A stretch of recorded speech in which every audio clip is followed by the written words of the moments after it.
Distancia hiperfocal, episodio 87.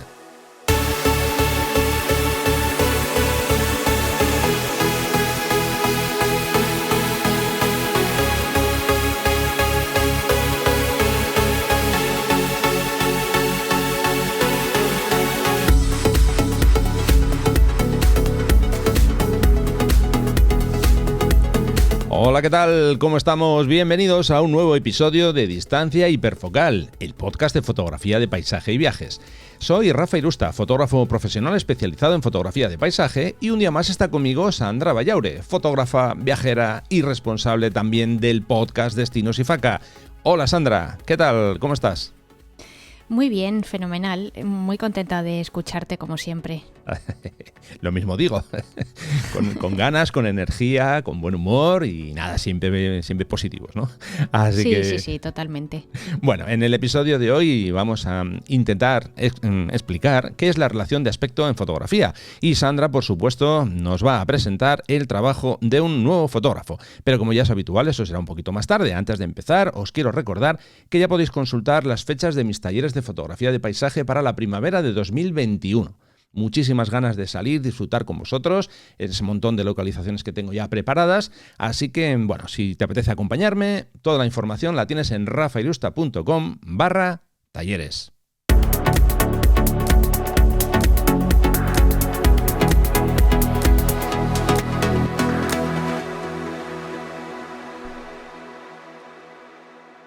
Venga, pues hoy vamos a hablar de la relación de aspecto en fotografía. Toda la información os la vamos a dejar en las notas del programa, como ya es habitual, rafairusta.com/ y el número correspondiente al episodio de hoy, en este caso el 87. Si te parece, Sandra, lo primero vamos a intentar dar una descripción así un tanto breve, sin entrar en mucha profundidad, sobre qué es la relación de aspecto. Y bueno, ¿pero breve sí, según la define el diccionario o breve nuestro breve? Bueno, vamos a hacerlo a nuestra brevedad. O sea, que puede ser algo largo, ¿eh? Venga. Bueno, a ver, intentando hacer una simplificación de esta descripción, se puede decir que la relación de aspecto es la diferencia entre el ancho y el alto, en este caso de una imagen. Normalmente el sensor de nuestras cámaras suele tener una relación de aspecto de 3:2 o de 4:3 cuando trabajamos, por ejemplo, con una micro 4 tercios o en cámaras compactas o cuando trabajamos con cámaras de drones. No todas las de drones, porque algunas tienen otra proporción diferente, más pensando en el cine, que sería 16:9, pero bueno, eso suele ser lo habitual. Esto, como digo, es algo así muy breve. Ya ves que en este caso me he portado bien, lo he dicho de forma rápida. Muy bien, así me gusta. Y bueno, algunas cosas a tener en cuenta, ¿no? Cuando hablamos de las proporciones, a la hora de nombrar estas proporciones, lo que se utiliza es siempre, se pone el extremo más ancho primero. En este caso, pues 4:3, 3:2, aunque luego vayamos a usar en vertical, ya digo, siempre se denomina en el formato primero el mayor.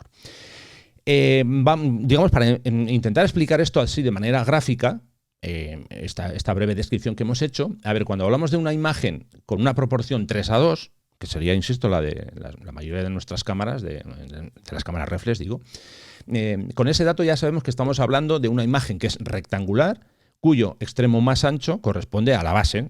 Esa base se divide en 3 partes iguales. Imaginaos que trazamos 2 líneas para dividir en 3 partes y en la parte vertical, que es el lado más corto, lo dividimos en 2 partes iguales, como si estuviéramos haciendo las famosas líneas de la regla de los tercios en composición. Entonces, bueno, pues básicamente se divide de esa forma. Si en vez de una proporción de 3:2 fuera otra diferente, 4:3 exactamente igual, en fin, o diferentes, la 5:4, en fin. Básicamente esa es la forma gráfica. Aquí como no tenemos una pizarra para ponerlo, pues os lo he intentado explicar eso de manera sencilla. ¿De acuerdo? Sí, perfectamente claro. Vale. Bueno, vamos a entrar ya en materia, ya hemos hablado de qué es y ahora yo lanzo una pregunta al aire, te la voy a lanzar a ti además. Tú, Sandra, ¿crees que es importante la relación de aspecto en la fotografía en general, pero en este caso, como yo soy más de paisaje, pues yo lo voy a centralizar más en paisaje? Tú, en tu caso, que eres más de viajes o de fotografía de calle, pues también puedes acomodarlo ahí y contestar a esta pregunta y luego, si te parece, hacemos el desarrollo. Pero la pregunta básica es, ¿tú crees que es importante la relación de aspecto en la fotografía de paisaje o de calle o es algo que da realmente igual? Hombre, te podría contestar a la gallega. y decirte sí Depende. o no. Depende. Bueno, a ver. Yo voy a empezar. Pero yo creo que sí, que sí. Sí. Obviamente me voy a mojar y creo que sí. Otra cosa es que la use con más o menos frecuencia, que la respuesta es no. Sí. Porque al final, siempre que publico mis fotos o siempre que las revelo, no suelo tocar la relación. Recorto, como bien explicábamos en el episodio anterior, en el 86. Sí. A veces sí que recorto, pero es muy, muy raro que yo convierta una foto que originalmente era horizontal en una panorámica o que de repente una vertical se convierta en una foto cuadrada. Es muy, muy, muy raro que lo haga. Vale. Pero sí me parece importante. Sí. Obviamente yo también estoy de acuerdo contigo que sí que es importante. Por ejemplo, a ver, si estamos fotografiando paisaje, yo voy a hablar por mí, que es el trabajo que yo hago, ¿no? A ver, la relación de aspecto, en mi caso, puede afectar directamente al equilibrio visual que yo tengo en una escena, ¿no? En función de los diferentes elementos que van a ocupar ese espacio. Igual que en este caso la proporción influye también la orientación. No es lo mismo que yo capte un paisaje con una relación 3:2 o con una que sería al revés, 2:3, que significa que estaríamos hablando de colocarlo en posición vertical, ¿no? Aunque ya he dicho que primero se usa el tamaño más ancho, pero bueno, ya digo, para saber que estamos hablando en vertical sería al revés, invertida. Entonces, claro que influye, ¿no? Básicamente, por ejemplo, se suele decir, o hay una especie de norma no escrita, ¿no? Que una de las razones de que la mayoría de los paisajes se fotografíen en formato horizontal, con la proporción 3:2, bueno, lo primero obviamente es porque es el formato que tenemos en nuestras cámaras, es lógico, y porque hay mucha gente que dice que le resulta más fácil usar la regla de los tercios para componer una imagen en formato horizontal, ¿no? Bueno, bien, pues puede ser un argumento, no digo que no. Yo creo que al final es un poco más comodidad, como tú has dicho. Nuestro sensor tiene ese formato, pues muchísima gente es que ni siquiera recorta. Bueno, entraríamos aquí en otro tema que no lo vamos a desarrollar, que es el purismo de no puedes recortar las fotos. Sí, eso ya habíamos hablado de ello en el episodio anterior, pero digo por ahondar un poquito más en ello, ¿no? Entonces, bueno, básicamente, ya digo, ese suele ser uno de los aspectos, ¿no? El decir que, bueno, voy a disparar más en horizontal con este formato que en vertical. A la hora de componer, por ejemplo, yo hablo por mí, a mí me resulta más difícil componer una fotografía horizontal en formato 3:2 que en vertical. ¿Por qué? Bueno, pues porque a la hora de colocar los elementos dentro de ese formato horizontal, pues digamos que soy más propenso a dejar más espacio por los laterales. Tiene una cierta lógica porque mi fotografía obviamente es digamos, en formato rectangular, entonces es quizá más difícil a la hora de ubicar los elementos. Y sobre todo, lo que sí que me resulta más difícil es cuando uso un angular, y sobre todo si es un gran angular, digamos, vamos a decir, entre comillas, un extremo, con un 16, por ejemplo. ¿Por qué? Porque, claro, al tener la fotografía en formato horizontal, a la hora de meter un sujeto en el primer plano que tenga mucha potencia, mucha presencia, me resulta más difícil el establecer una especie de escalones de profundidad. Sin embargo, claro, si giro la cámara al revés, ya me resulta más fácil el ubicarlo. No sé si me he explicado con este... Sí. Digamos eso, que en formato vertical me resulta más fácil el ubicar esos diferentes elementos en el espacio. No sé si a ti te ha pasado alguna identificar vez. Los planos, ¿no? Dentro de lo que es la composición. Eso es. Vale. No, a mí no me pasa eso. A mí realmente lo que me ocurre es que intento, lo que pasa es que no siempre es el caso, y ahora y este es el tema de las proporciones es un claro ejemplo. Intento, cuando estoy haciendo una foto, imaginar cómo quiero que sea el resultado final. Sobre todo en cuanto a composición, porque muchas veces el revelado a lo mejor no lo tengo tan claro. Sé que debería de tenerlo y que muchos fotógrafos recomiendan o incitan a que, bueno, pues que adiestremos nuestro ojo fotográfico y que tengamos ya una idea en la cabeza de qué es lo que queremos conseguir o cómo queremos que sea el resultado final, para luego saber por dónde empezar a la hora de revelar, ¿no? Uh-huh. Entonces a mí eso me cuesta un poquito más, pero sí que es verdad que a la hora de la composición es un ejercicio que intento aplicar siempre en mis fotos, siempre que puedo, y dependiendo de la rapidez con la que tenga que hacer la foto. Y me cuesta muchísimo trabajo salirme de las propias limitaciones que me pone que me pone mi sensor, es decir, que me pone el propio visor a la hora de marcar cuáles son los límites que tengo por los propios bordes, por el propio encuadre que me marca la fotografía. Es decir, voy a intentar explicarme un poco mejor si no ha quedado claro. A lo que me refiero es que me cuesta mucho trabajo, por ejemplo, ver encuadrado cuando lo que estoy viendo a través del visor es un formato rectangular, o un formato panorámico, o un formato con una proporción diferente al 3:2 que tengo. Me cuesta mucho, o sea, es como que en mi cerebro no soy capaz de ponerle esas... ¿Te acuerdas de esas 2 bandas negras que teníamos antes en la tele cuando nuestras teles no eran de formato 16:9 como son muchas de ellas ahora? Y entonces pues las pelis se emitían así, ¿no? Con esas 2 bandas. Yo no soy capaz de verlas. Ya. Entonces eso es lo que luego me hace que a la hora de revelar, a veces hago pruebas, ¿no? Porque, bueno, pues puede resultar interesante, aunque luego no publique esas fotos, pero bueno, pues para jugar un poco y ver cuál hubiera sido el resultado final, si esa foto pues la hubiera hecho una pano o la hubiera querido publicar en formato cuadrado. Pero al final me termino dando cuenta de que como la foto inicialmente no se ha concebido para ese formato, pues hay algo que no me termina de encajar. No sé, creo que es un problema de visión mental que tengo o algo así, porque ya te digo que es que no soy capaz y lo he intentado varias veces y siempre me termino chocando con el mismo muro. Entonces es verdad que soy un poco aburrida en cuanto a la hora de publicar mis fotografías, porque siempre tienen el mismo formato, siempre son a 3:2 o bien en horizontal o bien en vertical, pero no me termina de encajar esa metodología en mi fotografía. Bien, a ver, eso que te pasa, le pasa a mucha gente y no deja de ser, digamos, un problema muy sencillo que vamos a llamarlo, por decirlo, por ponerle nombre y denominarlo de alguna forma, la esclavitud de tu sensor. Tú tienes un sensor con una proporción y es lo que ves.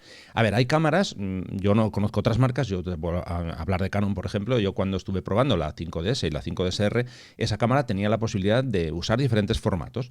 Entonces, lo que hace la cámara, básicamente, cuando trabajas con la pantalla, con el Live View, la pantalla trasera, si tú, por ejemplo, elegías un formato cuadrado, pues tú tenías la posibilidad de ver tu fotografía en forma cuadrada. ¿Por qué? Porque añadía esas bandas que tú echabas de menos y que decías que no las tienes. Esa era una opción.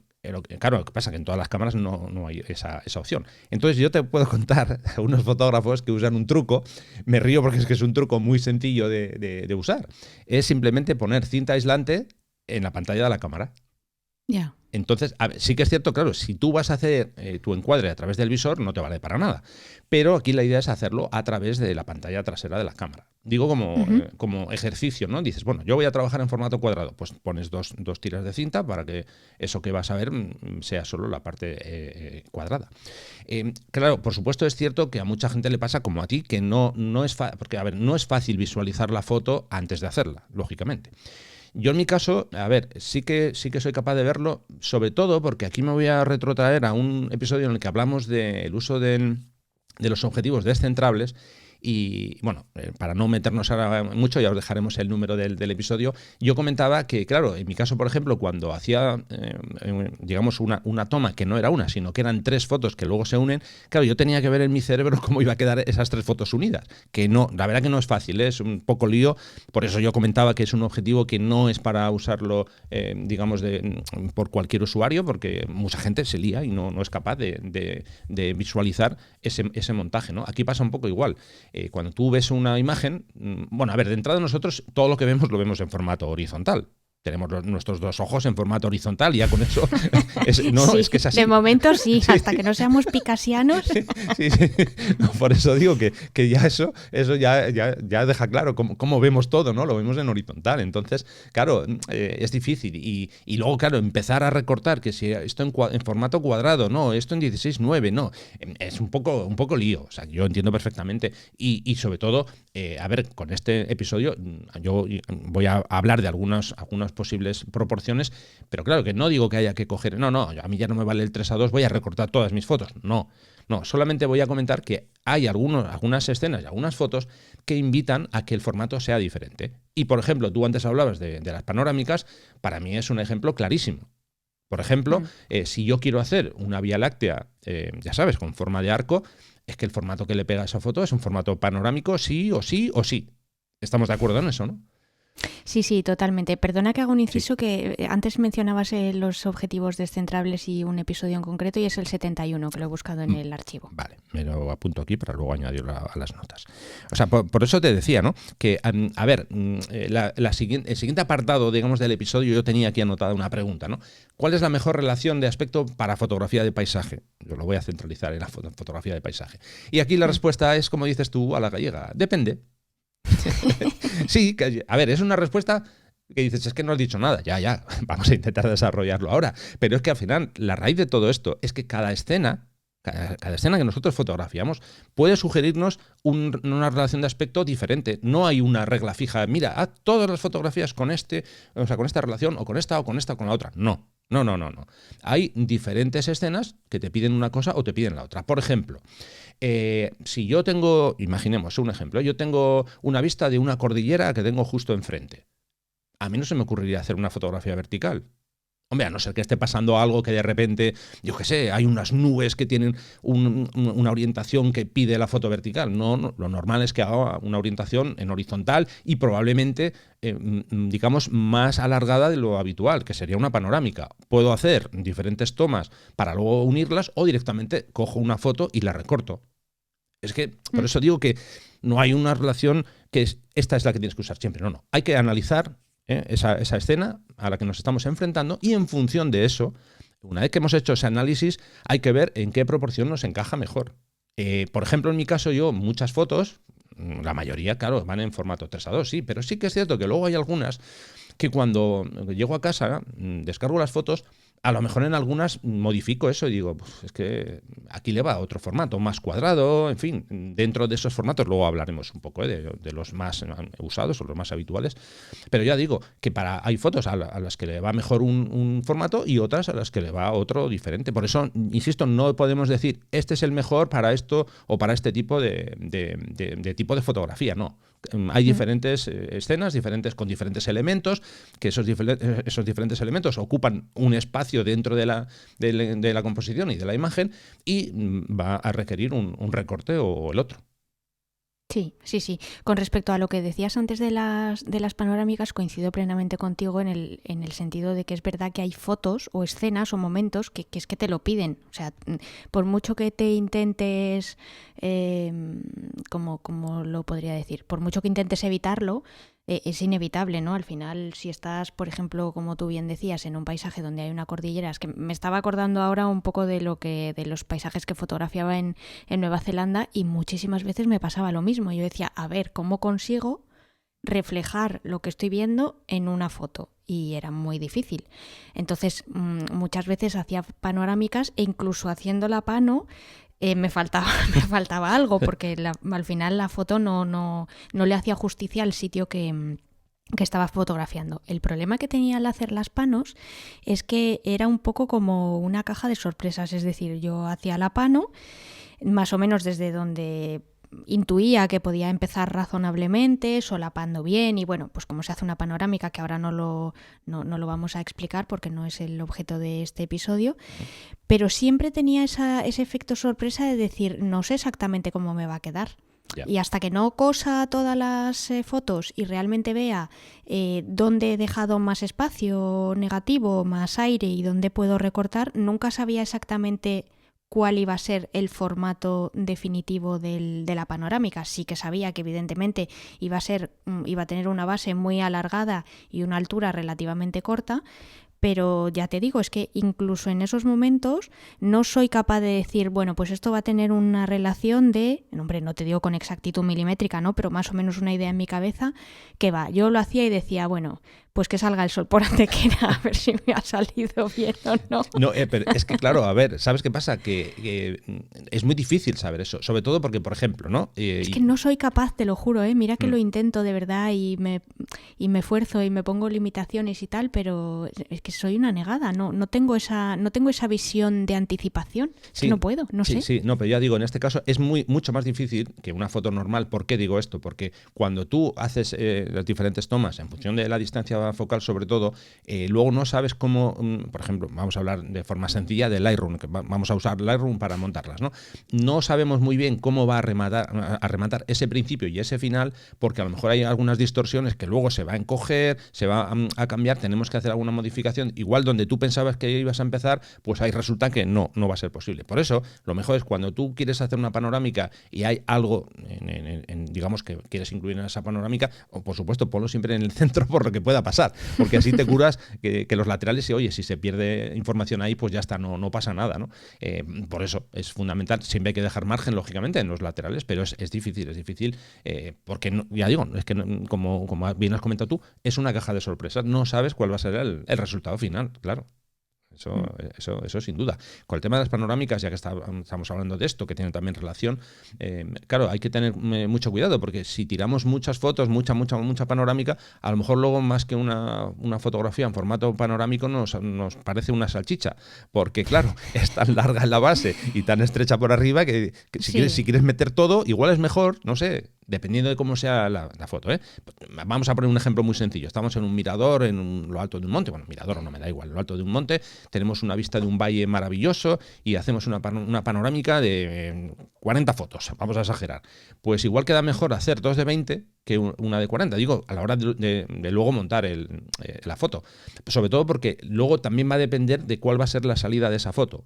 Cuando digo la salida, ¿qué va a ser para redes sociales? ¿Va a ser para poner en tu casa? Porque luego hace falta eso, una pared que admita una panorámica tan larga. Entonces igual es mejor que hagas dos y pones una encima de la otra, porque todo esto hay que analizarlo. Por eso, lo que yo comentaba, ¿no? Que al final la respuesta a la pregunta ¿cuál es la mejor relación de aspecto? Todo va o sea, al final todo pasa porque analicemos esa escena, ¿no? Yo, en mi caso, yo tengo en cuenta 3 puntos, ¿no? Que son, uno, lo primero, la ubicación de los sujetos dentro del encuadre, sea para panorámica o para una relación de aspecto o cualquier otra. Como digo, la ubicación de los sujetos dentro del encuadre. 2, las distancias y el espacio que hay entre esos elementos. Y 3, la forma que tenga la escena que queremos fotografiar. Y en función de esos 3 elementos, pues bueno, ya digo, venga, pues voy a hacer este formato o el otro, esta relación de aspecto o la otra. No en el campo, porque en el campo volvemos otra vez a lo mismo. La cámara tiene lo que tiene. Si nuestra cámara tiene la posibilidad, que podemos elegir otro formato, vale, pero si no, pues bueno, un poco lo que hablábamos en el apartado en el episodio del recorte de la semana anterior, ¿no? Lo que hay que hacer es dejar margen. Por si luego tienes que recortar, no dejes los elementos muy cerca de los bordes, porque si no luego te puedes pillar los dedos.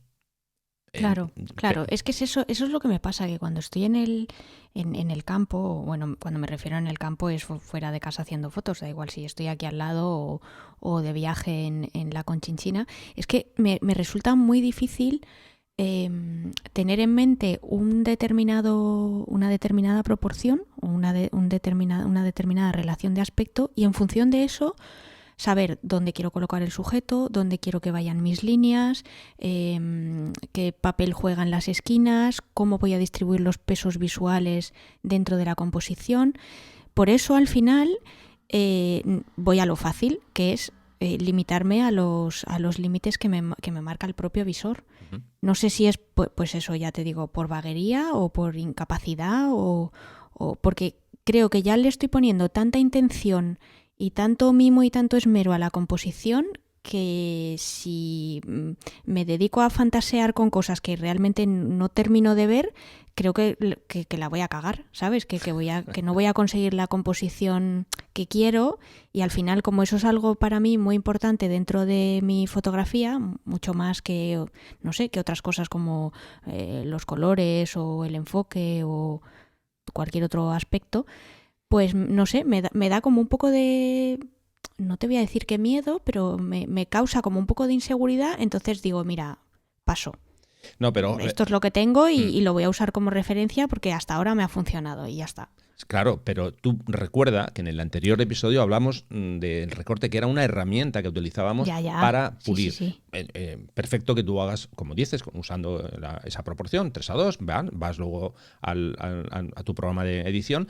A lo mejor ahí de repente dices, pues es que esta foto la tengo en horizontal y estoy viendo que en los extremos tengo demasiados espacios vacíos. ¿Qué pasa si esta, en vez de ser una 3:2, la convierto en una 4:3, por ejemplo? Bueno, pues puedes probar. Que no digo que haya que hacer esto en todas las fotos, que tampoco estoy diciendo eso, ¿eh? No, claro, pero no, y en eso estoy completamente de acuerdo contigo y perdona que te interrumpa, porque entiendo perfectamente lo que me dices, pero ese ejercicio de hacerlo a posteriori un poco para probar y un poco para decir, ostras, pues me estoy dando cuenta de esto ahora, que estoy viendo la foto en la pantalla, es un ejercicio muy interesante, pero que a lo que yo voy de mi incapacidad y de mi inutilidad es de hacerlo con anticipación y con antelación. Sí. ¿Sabes lo que te digo? Sí, que sí, no sí. soy capaz de hacerlo sobre la marcha en cámara mientras estoy ahí viendo a través de la cámara lo que está pasando delante de mí. ¿Sabes lo que te digo? Y Claro. no sé, y mi pregunta es si tú que te dedicas en exclusiva a una disciplina que te permite meditar y preparar con tiempo la composición y la toma, si realmente tú ya tienes esa visión anticipadora, ¿la tienes después de tantos años haciendo fotos o no? ¿O es algo que todavía te cuesta? A ver, realmente, obviamente no es algo sencillo, me cuesta, pero yo creo que lo tengo bastante controlado. Y me voy a explicar un truco. No, tampoco lo había notado como truco, pero ahora que estás hablando, digamos que es un poco, vamos a decir, una forma de trabajar, ¿no? Imaginemos que estoy haciendo una fotografía en formato horizontal.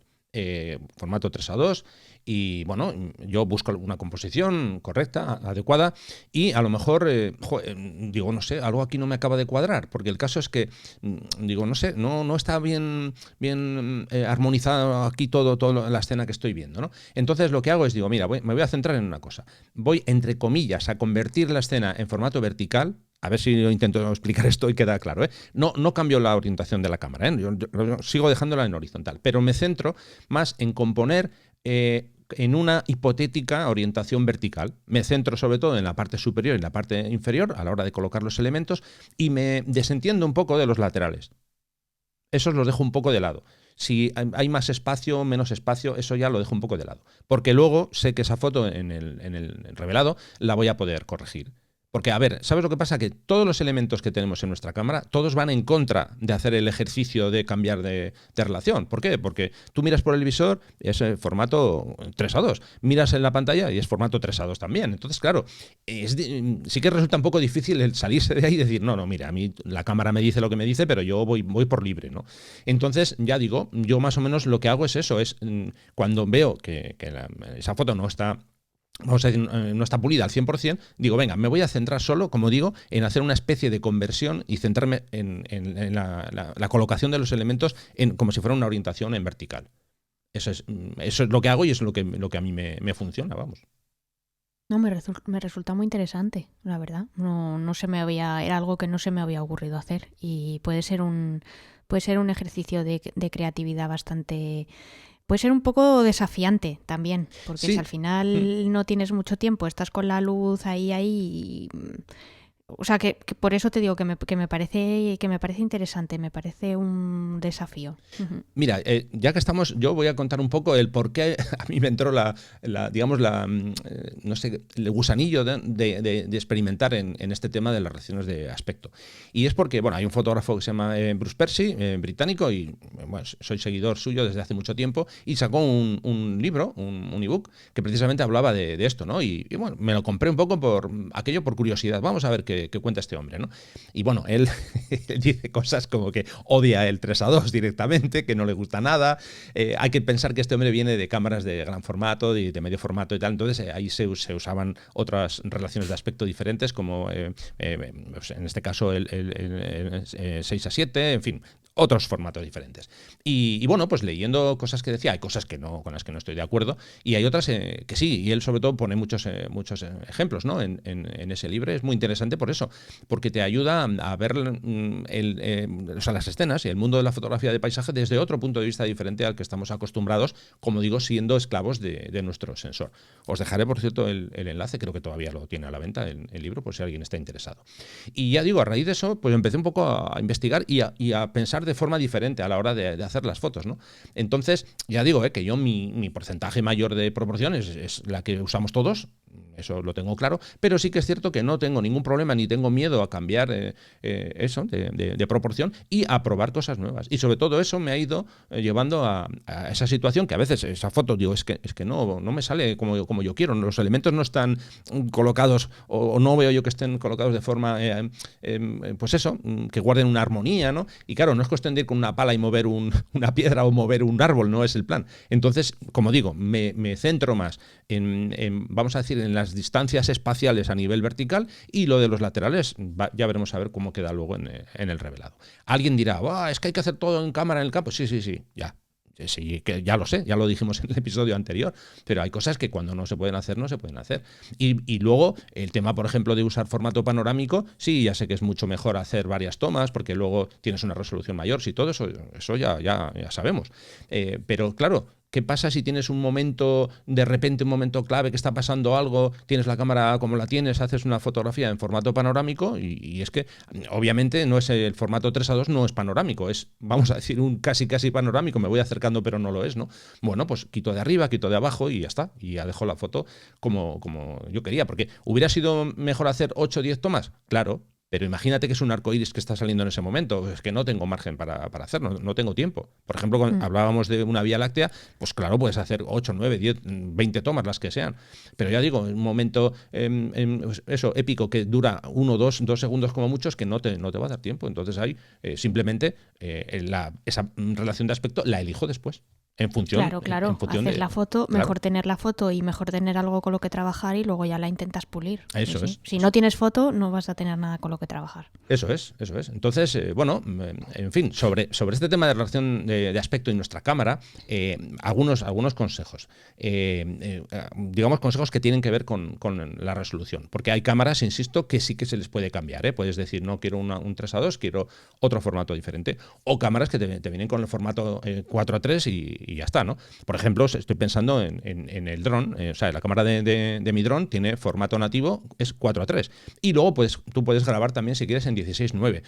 Pero a ver, no tiene sentido que bajes a un tamaño más pequeño. Tú grabas siempre en 4:3, digo, graba o haz fotos, y luego si tienes que recortar, ya recortarás, pero llévate siempre el mayor tamaño posible del archivo. Eso es algo, digamos, de cajón, ¿no?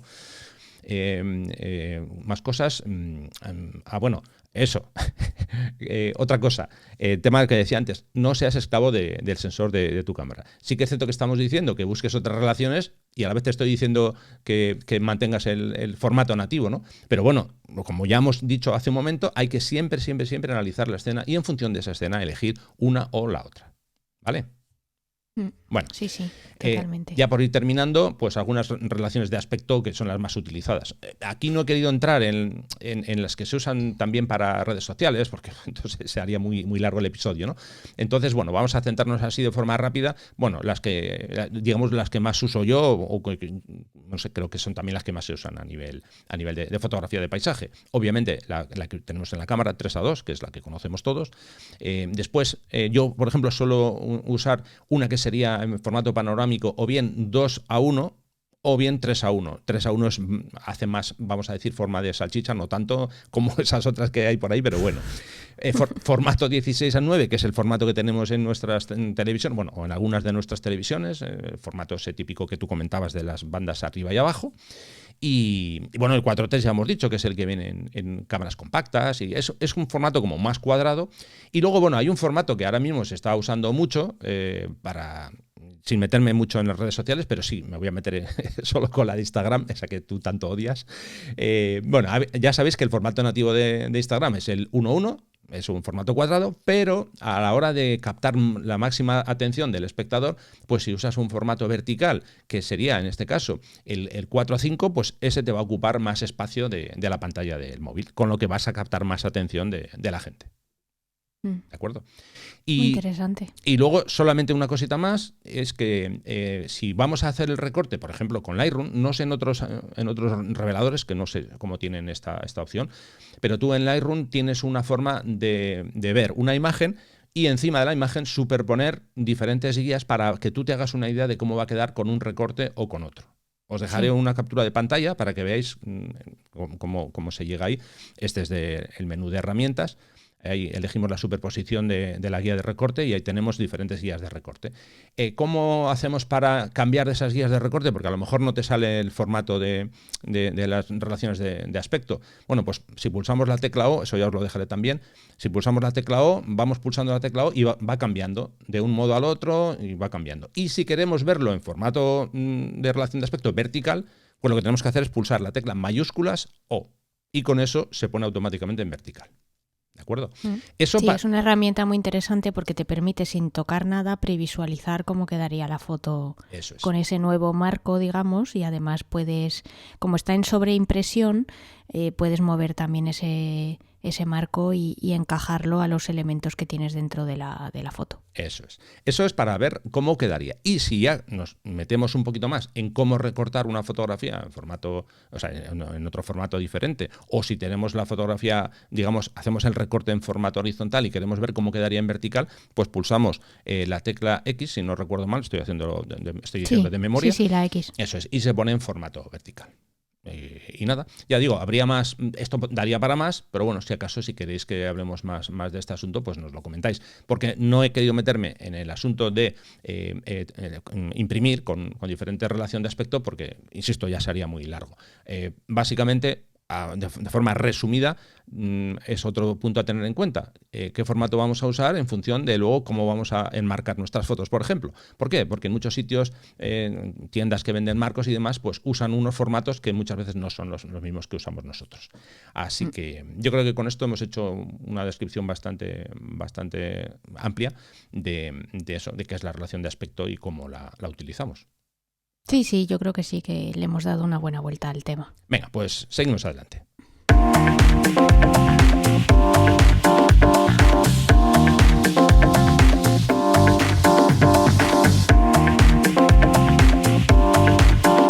En Distancia Hiperfocal hablamos de viajes con Sandra Vallaure. Vale, Sandra, pues a ver a qué fotógrafo nos traes hoy. Aquí estoy ansioso por conocerlo, cuando quieras. Pero qué exagerado eres. No, es la verdad, oye, es la verdad. Yo hablo por mí, yo hablo por mí, tú habla por ti. Cuando quieras. Bueno, pues hoy os traigo no sé si decir el trabajo o realmente la historia de David Guttenfelder, que es un fotoperiodista estadounidense que estuvo trabajando muchísimos años para la agencia Associated Press y que ahora es fotógrafo de National Geographic y bueno, que realmente lleva muchísimos años siendo uno de los grandes referentes del fotoperiodismo y sobre todo de todos esos proyectos que están relacionados con conflictos geopolíticos, con la cultura y luego también con la conservación, sobre todo estos dos últimos aspectos desde que trabaja para National Geographic. ¿Y por qué os digo que es un fotoperiodista tremendamente influyente? Bueno, pues es que ha ganado 8 veces el World Press Photo, ha sido 7 veces finalista del Pulitzer y bueno, pues un poco por el dar el tono así un poco de humor, en Instagram tiene más de 1.200.000 seguidores, ¿no? Entonces, bueno, pues David realmente se adentra en el mundo de la fotografía casi por casualidad. No es el típico caso de es que mi padre, es que mi abuelo, es que mi ancestro era fotógrafo. No, él realmente se cría en una zona rural de Iowa, en lo más profundo de los Estados Unidos, con lo cual él nunca tuvo la oportunidad de conocer a ningún fotógrafo profesional ni gente que viajara. Él en realidad se dedicaba a pasar los veranos con sus abuelos. Su abuelo trabajaba para una compañía aseguradora y bueno, pues él de vez en cuando lo acompañaba a su trabajo, tenía una vieja Polaroid y le hacía fotos a su abuelo, nada más. Lo que pasa es que bueno, pues llega el momento de estudiar la carrera y le surge la oportunidad de irse como estudiante de intercambio a Tanzania, a la Universidad de Dar es Salaam, para estudiar Swahili, que es algo así como muy exótico, pero él realmente lo vio como una oportunidad pues de salir de su entorno, de esa vida tan rural y tan poco globalizada que había vivido. Y bueno, pues cuando vuelve, después de ese año en Tanzania, consigue un trabajo en el periódico de la universidad tras presentar un portfolio o un book con las fotografías que había hecho tras ese año en Tanzania. Y a partir de ahí, pues él se da cuenta de que lo que quiere es ver el mundo. Entonces, bueno, pues la fotografía se convierte en esa excusa para viajar, para vivir experiencias y sobre todo para entrar en la vida de cualquier persona que fuera diferente a él, ¿no? Él dice que para él el fotoperiodismo ha sido siempre un pasaporte a la vida de otras personas y de otros mundos, y la verdad es que sí, me parece una definición de este género muy, muy, muy interesante. Bueno, como os decía al principio, David estuvo trabajando durante 20 años, desde mediados de los 90 hasta mediados de la década de los 2010 como fotoperiodista para Associated Press. Y en esos 20 años pues realmente estuvo siempre fuera de Estados Unidos. Estuvo trabajando para las oficinas de Nairobi, de Abidjan, de Nueva Delhi y de Tokio, y desde ahí pues cubrió noticias en casi 100 países de todo el mundo. Su experiencia como fotoperiodista dentro de Associated Press empieza también de forma muy casual.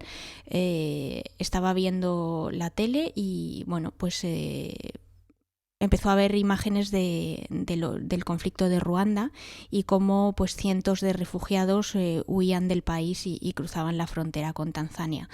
Recordad que él ya había estado en Tanzania cuando estuvo de estudiante de intercambio. Entonces, bueno, pues deja su trabajo en un periódico local de Iowa que se llamaba el Iowa Press Citizen.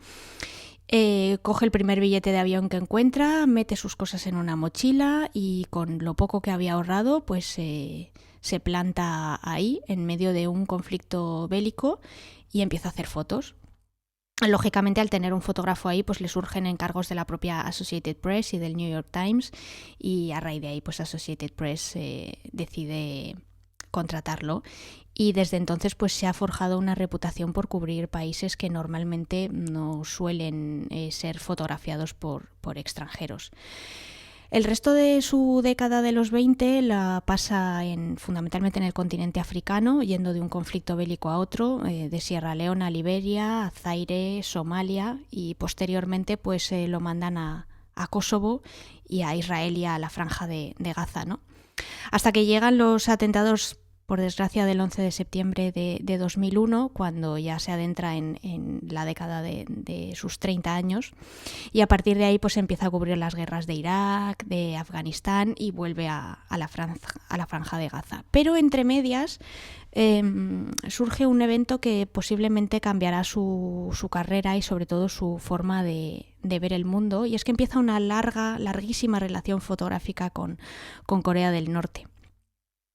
En el año 2000, pues al final del gobierno de Bill Clinton, la que entonces era secretaria de Estado, que es el equivalente en Estados Unidos a lo que aquí en España sería la ministra de Exteriores, era Madeleine Albright, y bueno, pues el gobierno estadounidense decide que Albright tiene que ir a hacer un viaje oficial a Corea del Norte. David es el encargado de hacer las fotos y nada más aterrizar se da cuenta de que realmente Corea del Norte es un país tremendamente interesante desde el punto de vista visual y que era un lugar único. Al estar tan aislado del resto del mundo, él se dio cuenta de que si tomaba el compromiso y la determinación de poder seguir volviendo, quizá podría hacer algo que mereciese la pena. Entonces, bueno, pues a lo largo de aproximadamente unos 10 años viaja 6 veces a Corea del Norte, aunque su gran oportunidad pues realmente llega en 2011, cuando Associated Press pues consigue la aprobación de abrir una oficina en Pyongyang, que es la capital, y desde ese momento David se convierte prácticamente en el único fotógrafo occidental que tiene acceso a Corea del Norte. Eso implica que desde principios de 2012 hasta que deja AP, a mediados de 2014 más o menos, viajaba una vez al mes, que es una barbaridad. Eso implica unos 40 viajes más o menos que le permitieron conocer y fotografiar el país, pues ya os podéis imaginar, con una soltura y sobre todo una proximidad que prácticamente nadie había conseguido, ¿no? De hecho, si os vais a su página web, pues veréis que hay muchísimos proyectos que giran en torno a Corea del Norte. No os he puesto todos los enlaces en las notas del programa porque realmente sería una cantidad realmente desbordante. Entonces os invito a que vayáis a su página web y que naveguéis a lo largo de sus proyectos, no solo de los de Corea del Norte, sino también otros muchos, porque es realmente fascinante la carrera que tiene. Pero lo más curioso es que lo que le ocurre con Corea del Norte le vuelve a ocurrir una segunda vez, y esta vez le pasa con Cuba. La primera vez que visita el país, esta vez ya dentro del marco de National Geographic, que es al final de la administración Obama, cuando las relaciones entre Cuba y Estados Unidos se están retomando, y en esta ocasión pues David tiene la suerte de viajar a bordo del primer crucero que parte desde Estados Unidos, desde Miami hacia Cuba, haciendo parada en varias ciudades en 50 años. Entonces, bueno, pues la idea era que David fotografiara a Cuba pues desde la perspectiva de alguien que ya había trabajado en un país que había estado muy aislado de todo lo que era la influencia exterior, como era Corea del Norte, y que intentara replicar ese trabajo y esa manera de ver esas culturas y esas economías cerradas con la misma visión, ¿no? Tras ese crucero ya os podéis imaginar que David volvió muchas veces a Cuba, incluso, bueno, pues por supuesto cuando Fidel Castro falleció, donde, bueno, pues cuando pasó 4 días siguiendo el cortejo fúnebre que llevó a Castro desde La Habana hasta Santiago. Y como os decía, no he querido entrar realmente en detalle de analizar sus fotografías o de contaros un poco cómo es su estilo, porque estamos hablando de un fotógrafo con una carrera tan larga, tan desbordante y tan prolífica, que resultaría muy difícil coger uno de sus proyectos o uno de sus encargos y a partir de ahí hacer un análisis de todo su trabajo. Pensad además que estamos hablando de un fotógrafo que ha nacido en el 69, con lo cual es relativamente joven y por supuesto sigue en activo, como os digo, sigue trabajando para National Geographic y claro, su obra no deja de crecer. Entonces os invito a que, o bien si preferís hacerlo a través de Instagram, o si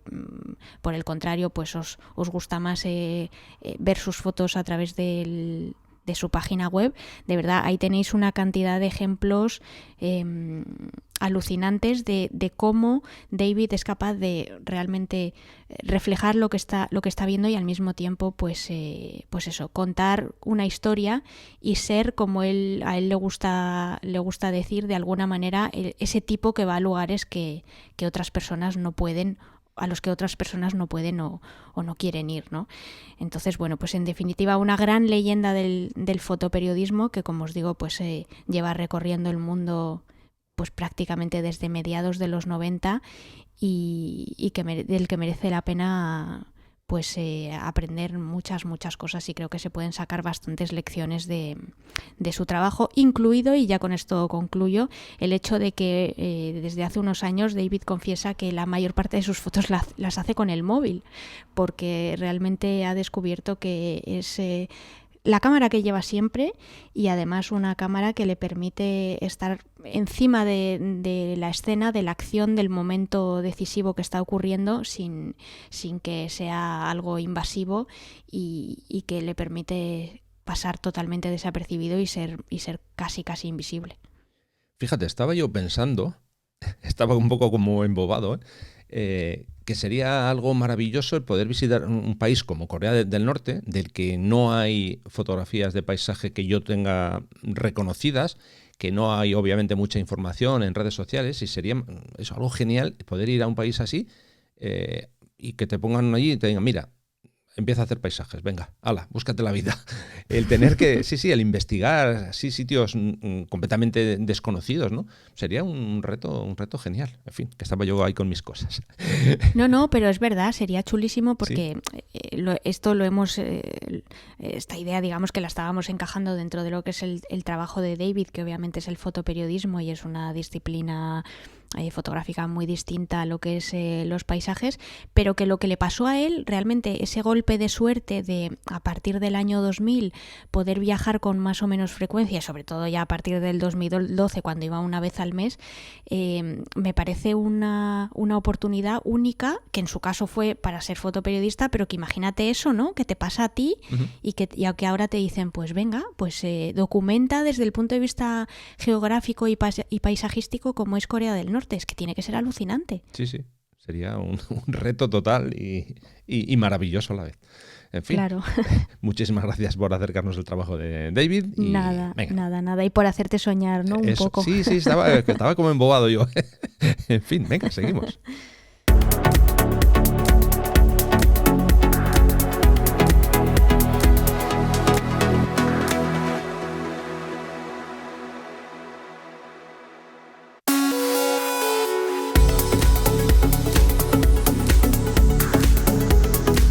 A ver, que también se puede decir, pues haz eso mismo con un sitio al que no has ido nunca, no mires nada en redes sociales. Ya no, pero no me refiero a eso. Yo ya sé lo que me digo.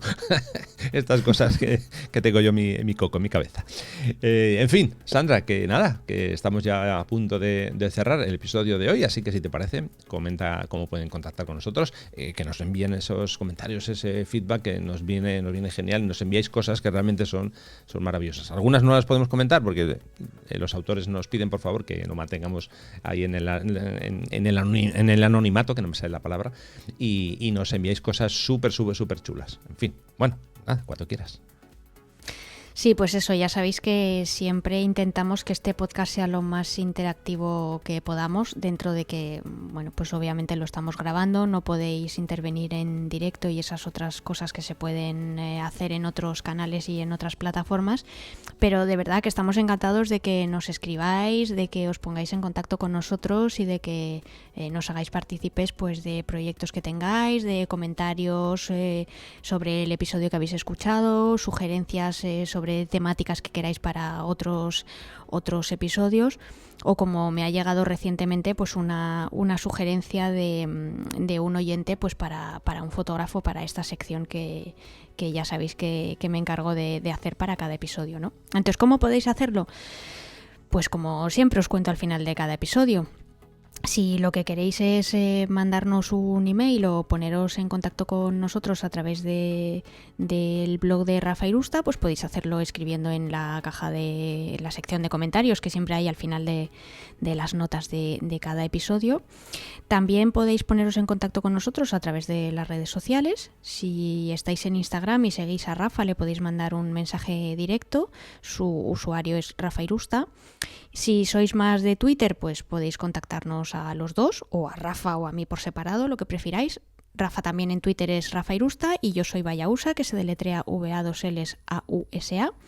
Y luego también sabéis que está el grupo de Telegram de distancia hiperfocal, al que podéis acceder a través de un enlace que deja Rafa siempre en las notas del episodio, y donde, bueno, pues ahí podéis comentar con más o menos pues todo lo que queráis, echaros unas risas, compartir opiniones, información, en fin, todo lo que queráis. Eso es.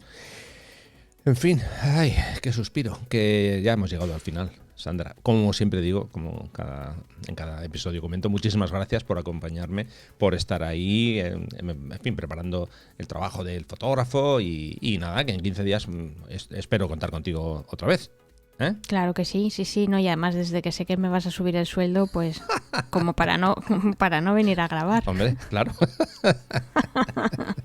Bueno, Sandra, pues nada, muchísimas gracias y en 15 días estamos por aquí otra vez dando guerra, ¿vale? Venga, gracias, Rafa, un abrazo. Un abrazo. Bueno, nada, y por mi parte, pues ya simplemente deciros hasta pronto, hasta dentro de 15 días. Antes de nada, ya sabéis que os dejo en las notas del episodio toda la información sobre mis talleres de fotografía de paisaje, rafairusta.com/talleres, ahí podéis llegar de forma directa. Y nada más, hasta el próximo episodio. Muchísimas gracias a todos, un abrazo fuerte y venga, a cuidarse mucho.